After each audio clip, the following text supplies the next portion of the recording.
Cyber ক্রাইমের শিকার মানে কেউ একটা হয়ে গেল, কি করা উচিত ইমিডিয়েটলি? আইদার 1930-তে কল করা, যেটা হচ্ছে national cyber crime helpline number.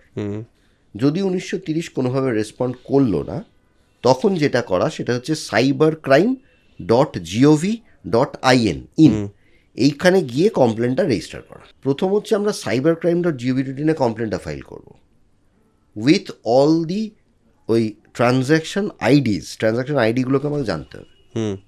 সেগুলো আমার SMS চলে আসে, ট্রানজ্যাকশন আইডিগুলো, ওগুলোকে রেখে দিতে হবে।